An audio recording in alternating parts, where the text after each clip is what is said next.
राजस्थान की बीजेपी सरकार ने सूबे के हर जिले के एसपी को एक चिट्ठी भेजी है। वैसे तो यह चिट्ठी एसपी को लिखी गई है, लेकिन वो चिट्ठी पहुंचेगी लाखों मुसलमान बच्चों के पतों पर, हजारों मुसलमान शिक्षकों के पतों पर और लाखों मुसलमान मां बाप के पतों पर।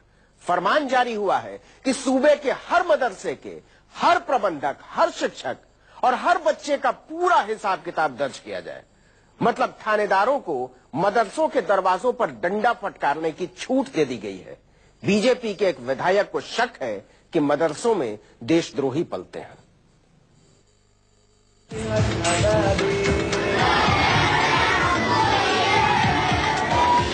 राजस्थान के 3842 मदरसों का मालिक अब अल्लाह नहीं, इलाके का थानेदार है।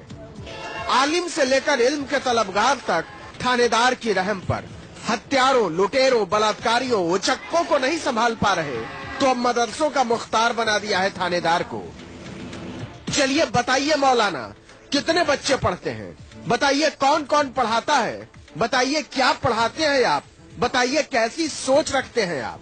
राजस्थान की रानी ने राज्य की पुलिस और इंटेलिजेंस को यह नया काम दिया है, क्योंकि एक विधायक को खुश करना है। जी हाँ, सिर्फ एक विधायक को खुश करने के लिए हजारों मदरसों की जांच के आदेश दे दिए गए।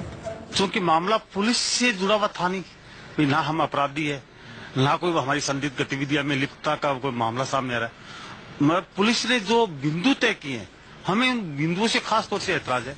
बीजेपी के विधायक ज्ञानदेव आहूजा ने बिना किसी ठोस सबूत के मदरसों पर देशद्रोही होने के आरोप लगाए थे।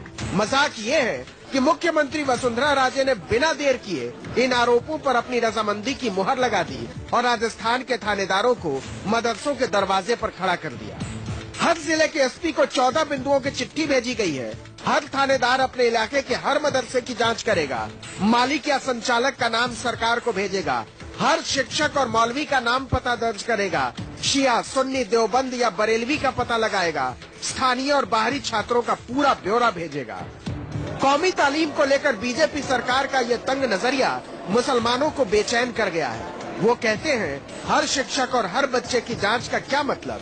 इंटेलिजेंस जांच करे, किसी आपको आइडेंटिटी करनी हो, मदरसों के अंदर जो है कोई बाहरी आदमी अगर उसमें मुलाजमत कर रहा है या बाहरी आदमी उसमें रह रहा है और अगर वो संदिग्ध है तो बिल्कुल जांच होनी चाहिए, और संदिग्ध है तो उसको इंतजामिया कमेटी को एतराज नहीं है।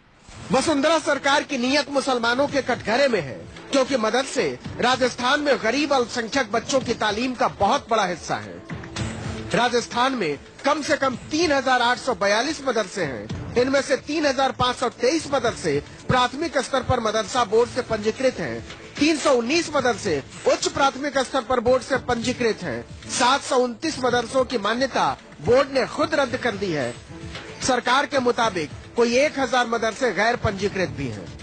जरा सोचिए, इन मदरसों का हर प्रबंधक, हर शिक्षक और हर बच्चा पुलिस जांच के दायरे में होगा। अपने बच्चों को कुरान और हदीस पढ़ाने वाले इस फैसले से सख्ते में है। बट जो है जांच हो मदरसा बोर्ड की तरफ से हो, जो भी डिपार्टमेंट के अफसर है वहाँ सर हो, लेकिन ये पुलिस वाले वगैरह जो वर्दी में आते हैं, ये चीज गलत है। उसे बच्चों पे भी इफेक्ट गलत पड़ता है, गलत रुझान जाता है, डिमोटिवेट होता है बच्चे। अगर पुलिस यहाँ अंदर आएगी तो काफी इफेक्ट पड़ेगा बच्चों पे भी और यहाँ आने वालों पे भी काफी असर होगा। सूबे के सारे मदरसों पर बैठाई गई पुलिस जांच पर सियासत में तूफान खड़ा हो गया है। कहा जा रहा है कि जानबूझकर मुसलमानों की कौमी तालीम पर पिछले दरवाजे से हमला बोला गया है। तबलीग जमात जो है वो कोई प्रतिबंधित संगठन नहीं है। तबलीग जमात के लोग भी धार्मिक शिक्षा का काम करते हैं, वो दीनियत की बातें करते हैं, वो नमाज की तरफ ले जाने की बातें करते हैं, अच्छाइयों की बात कर रहे हैं, वो समाज को जो अंदर जितनी कुरीतियां उनको दूर करने का काम कर रहे हैं। लेकिन सरकार को इस चीज से भी ऐतराज है। वसुंधरा सरकार को अंदाजा है कि उसके फैसले से पैदा हुई नाराजगी समाज और सियासत में नए ध्रुवीकरण का बहाना बन सकती है, इसीलिए अब वो इसे लीपने की कोशिश कर रही है। मैं समझता हूं कि मदरसों के विरुद्ध किसी प्रकार की जांच राज्य सरकार के निर्देश पर न पहले हुई न आगे होगी।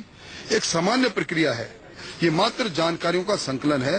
किसी प्रकार की कोई जांच करने का सरकार का इरादा नहीं है। इसी जवाब से एक सवाल खड़ा होता है, अगर मदरसों की जांच वाकई एक रूटीन जांच है तो क्या वसुंधरा सरकार सूबे के सारे सरस्वती शिशु मंदिरों के संचालकों, शिक्षकों और छात्रों से वही सवाल पूछेगी जिनके जवाब वो मदरसों से मांग रही है?